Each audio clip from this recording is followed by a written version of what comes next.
Hola, bienvenidos una vez más a la ayudantía número 5. El día de hoy vamos a pasar a la unidad 3, inversión y crecimiento económico, y de esos dos, de esa unidad, vamos a ver dos temas: inversión en mercados financieros, el Banco Central y política monetaria. Bueno, se ven tres, pero en verdad uno va muy de la mano del otro, ¿ya?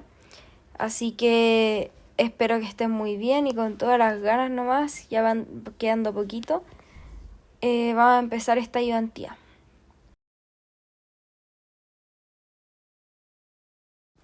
Ya, dentro de los temas que vamos a ver en la clase del día de hoy, vamos a ver lo que vieron en la clase 9 y 10 de Soft Power. Vamos a ver la inversión, algunas determinantes, tipos, etcétera, y también sobre mercado financiero.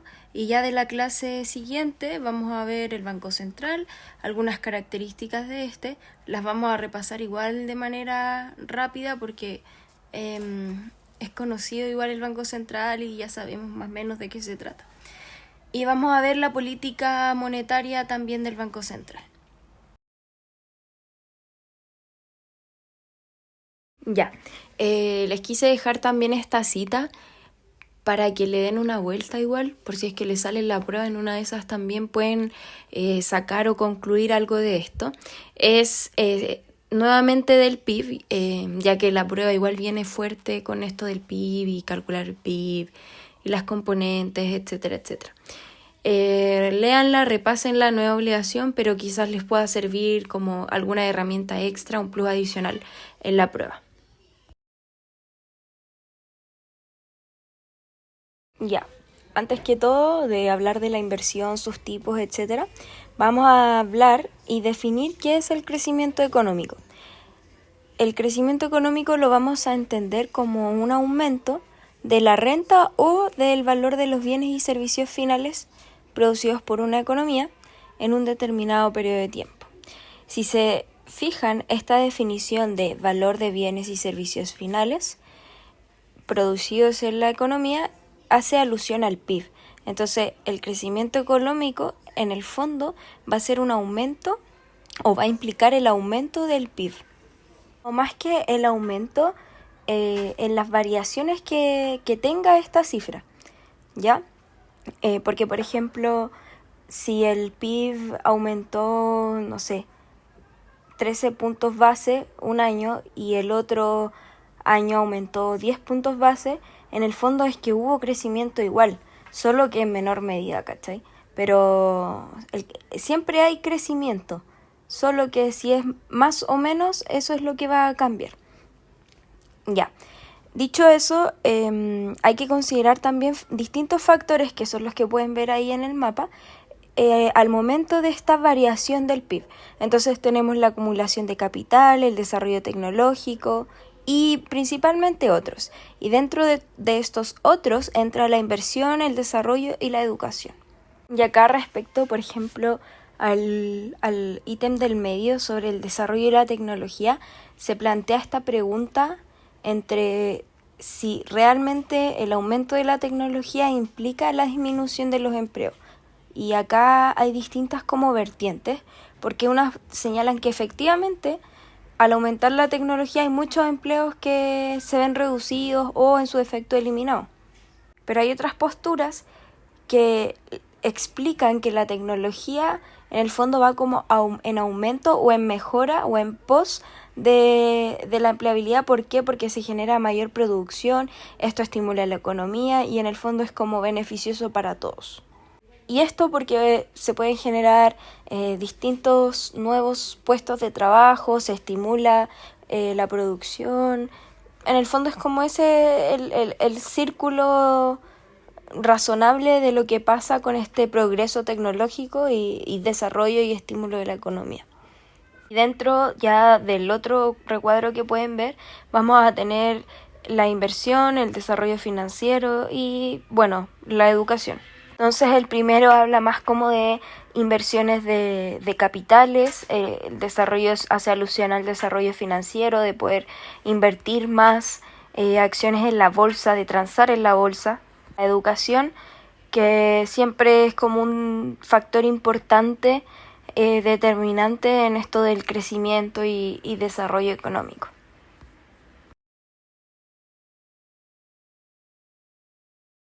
Ya, y pasando a la inversión, vamos a definir qué es este concepto.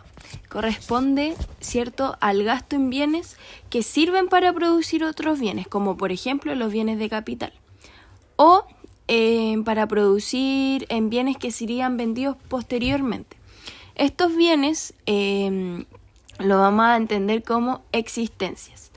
Y esta inversión la vamos a clasificar en inversión fija o bruta, o en la inversión según la variación de existencias. Dentro de la fija o bruta vamos a tener para construcción, para maquinarias y equipo y para depreciación.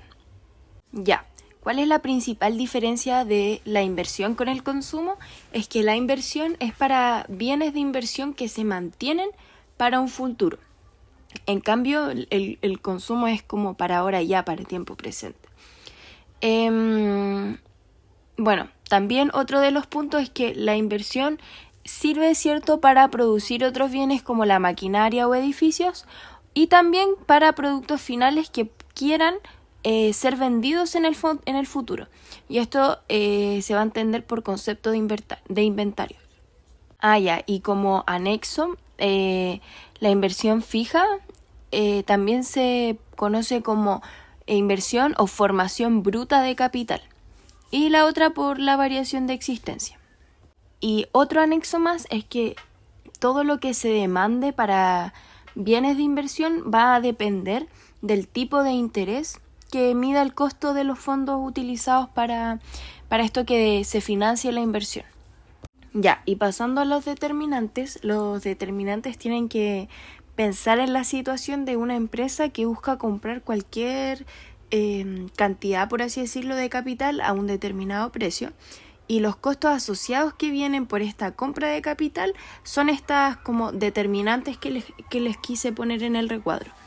En primer lugar, cuando nos referimos al costo de oportunidad financiero, lo vamos a entender como los intereses que se podría generar depositando estos fondos en una institución financiera. En el fondo es como cuánto hubiera ganado si hubiera tomado esta otra decisión de haber depositado los fondos en alguna entidad bancaria o financiera. En segundo lugar, tenemos que la depreciación del periodo hace que el capital pierda el valor a una determinada tasa por cada periodo. Y esto también está expresado como numéricamente, la pérdida del valor del periodo. Y es esta tasa, ¿cierto?, por el precio del determinado capital. Ahí se los voy a mostrar. Y finalmente tenemos la pérdida y ganancia de valor, que va a ser este cambio de precio del capital comprado que va a generar pérdidas o ganancias de valores iguales a una determinada expresión, que también se las voy a poner más adelante. Ya, les dejo este ejercicio propuesto. De antemano les digo que es falso, así que quiero, porfa, una buena justificación. Y eso pues va a ser considerado con décima en suma a todas las otras actividades y todas las personas que han hecho los ejercicios. Ya, vamos a aprovechar acá también y vamos a hacer este ejercicio que también habla de la inversión. Dice: en un país llamado Pandora, el gobierno decide aumentar su gasto en programas de salud y educación, lo cual requiere obtener fondos adicionales a través de préstamo en el mercado financiero. Eso huele como más o menos a algo privado. Dice: a medida que el gobierno emite bonos y aumenta su demanda de crédito, ¿cómo podría este aumento en la demanda gubernamental afectar la inversión y el consumo del sector privado? Ya. Intenten como ver qué responderían ustedes antes de yo darle la respuesta. Y a modo de pista, aquí tienen que ver, por ejemplo, conceptos como el crowding out, que lo hemos visto también en clases pasadas. Ya, entonces, esperando que hayan revisado el video, o sea, perdón, el ejercicio. Acá lo podemos ver como en distintas situaciones. Tenemos en primer lugar que el gobierno está como compitiendo con la inversión privada del sector, valga la redundancia, privado. Entonces, ¿cómo compite? Mediante la tasa de interés, por ejemplo. ¿Qué pasa? Que aumenta esta tasa de interés y en consecuencia como que ocurre un desincentivo en el querer endeudarse, como que los costos de endeudamiento son más altos. Entonces, al ser más altos, se va como a disminuir estas ganas, estos índices de querer endeudarse, porque va a salir más caro. Ya, y respecto a la segunda parte del área del consumo del sector privado, tenemos que los costos asociados al consumo también van a aumentar. Entonces pasa lo mismo. Como los costos para consumir, por así decirlo, son más altos, la gente no va a querer endeudarse tanto para poder consumir. ¿Y qué pasa? También el consumo va a disminuir. Entonces esto es lo que pasa tras esta medida. Entonces, si se aumentan, por ejemplo, los préstamos y por ende los costos asociados a los préstamos, ¿qué pasaría? El consumo y la inversión disminuiría. Y esto creo que también lo pasé como en la ayudantía pasada, en algunas slides, que una de las componentes que influyen en la inversión es la sensibilidad a la tasa de interés, que si bien para este curso acá como que se ve como una variable autónoma, por así decirlo, la inversión también tiene otras mini variables o subvariables, que es la propensión marginal, por ejemplo, a invertir, lo mismo con el consumo, y esto está asociado a la tasa de interés.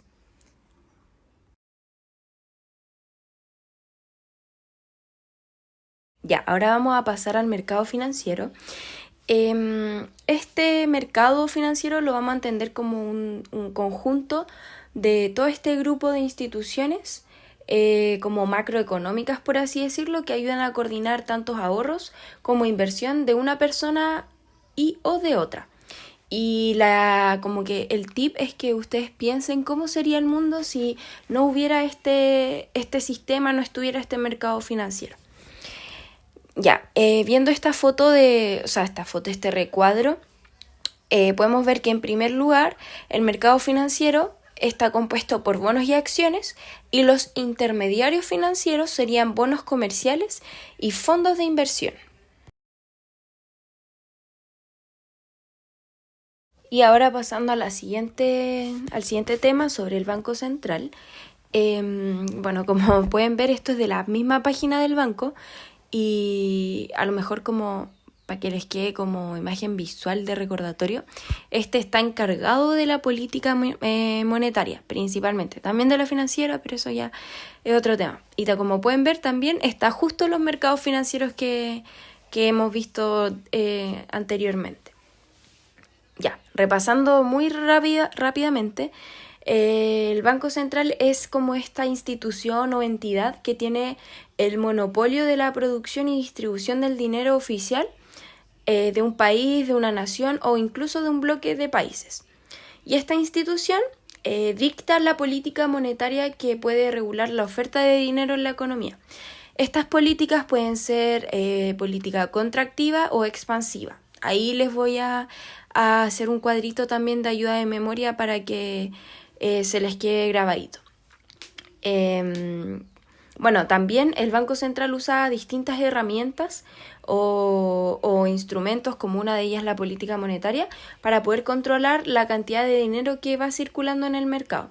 Y este tiene la principal, así como, por favor, el más importante, la responsabilidad de controlar y supervisar el funcionamiento del sistema financiero. Ya como que se encarga de este ente fiscalizador, por así decirlo.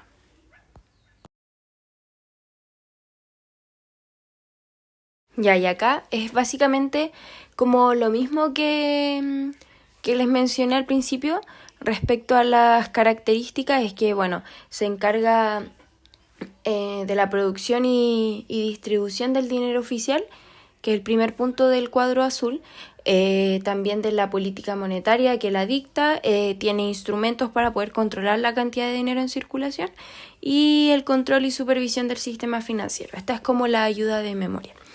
Y las funciones, tenemos que este va a regular la cantidad de dinero y crédito que hay en circulación.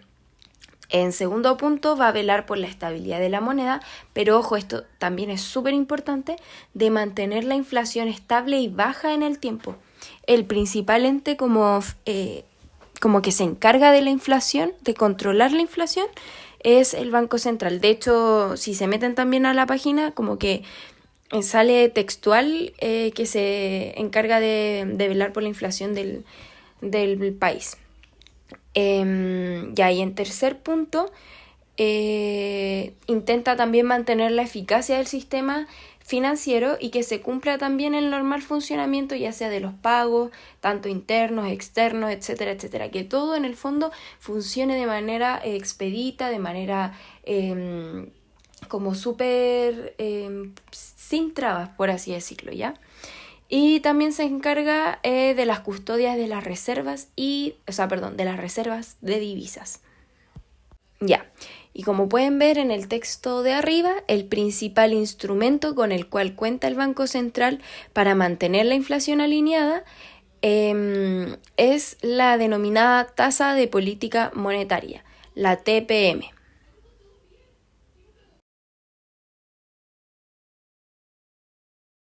Ya vamos a pasar a la política monetaria, casi se me olvidaba. Primero que vamos a entender por política monetaria van a ser todas las como medidas o las acciones que tome el Banco Central, en este caso de Chile, para poder controlar dos cosas, principalmente la cantidad de dinero que hay en circulación y los tipos de interés.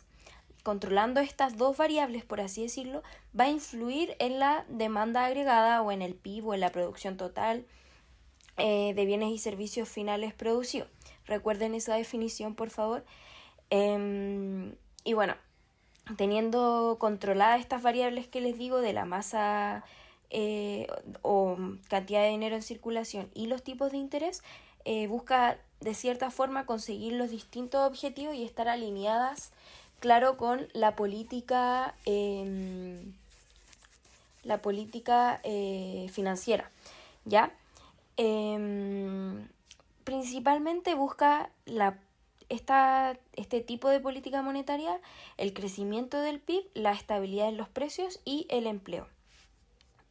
Y bueno, pasando al recuadro, tenemos la política expansiva y la política contractiva. Yo soy muy de hacerles como cuadros para que vayan viendo al tiro la diferencia la una con la otra. En primer lugar tenemos la expansiva, que busca, ¿cierto?, aumentar el gasto en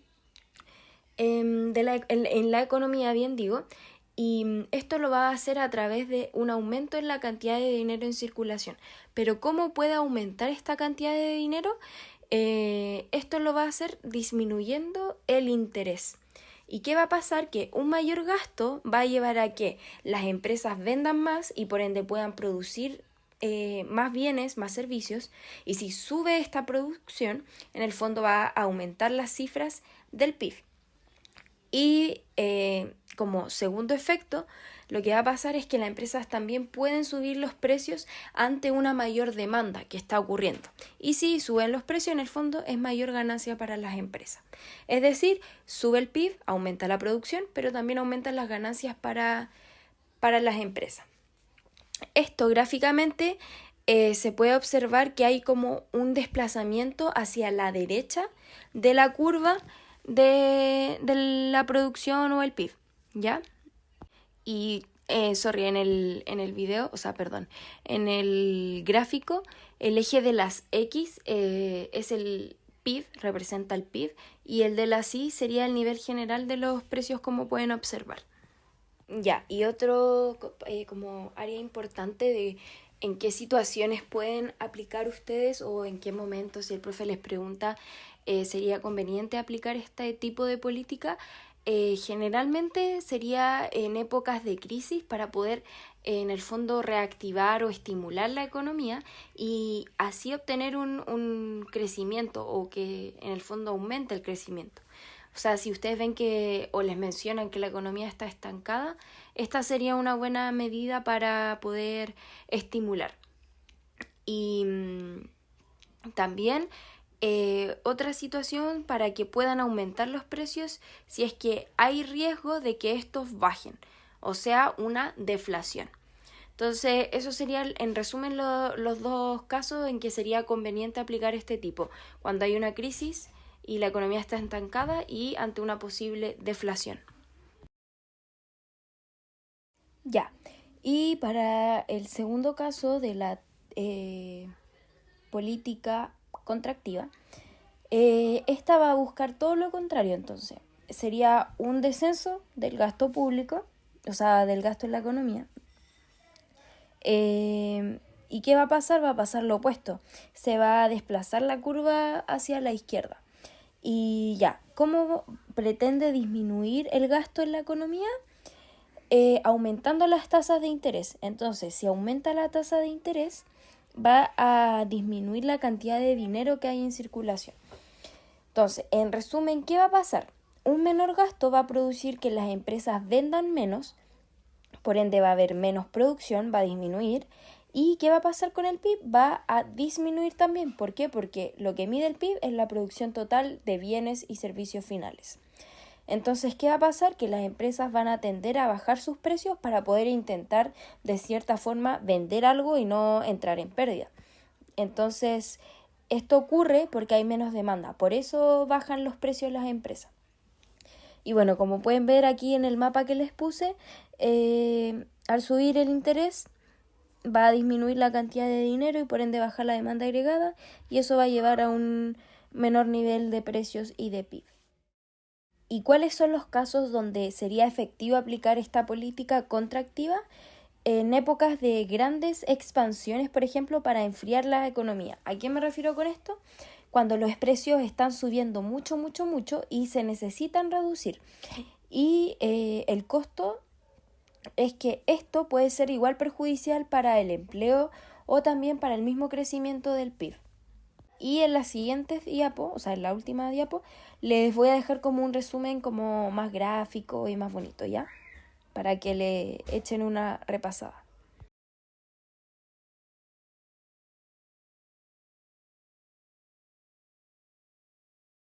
Ya, y acá última slide. El Banco Central tiene ciertas ventajas y también algunas críticas al funcionamiento de este mismo. Dentro de las principales ventajas es primero el control y la estabilidad de los precios, y control alude al control de la inflación, claro, y esto se ve como influenciado gracias a la independencia que tiene el Banco Central, ya que es como una entidad autónoma del gobierno, tiene autonomía para actuar. Después, respecto a las críticas, por ejemplo, se dice que está como influenciado por intereses privados del sector financiero y que faltan algunos controles como más o menos efectivos en este sentido. Y bueno, intenten pensar como en algunos ejemplos de bancos centrales supranacionales y posible falta de independencia económica de los países, que qué pasaría ahí. Ya, y finalmente les dejo como este ejercicio, en verdad no sé si es ejercicio, es como ayuda para la prueba, que me digan quiénes son esas personas y qué influencia tienen con el Banco Central.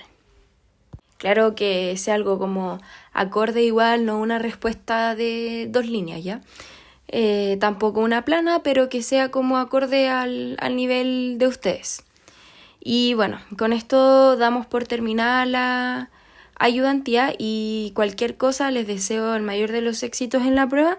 Si tienen dudas me preguntan, pueden preguntarme al mail o al WhatsApp sobre algún tema que quieren que reforcemos o si necesitan una ayudantía extra, etcétera, etcétera.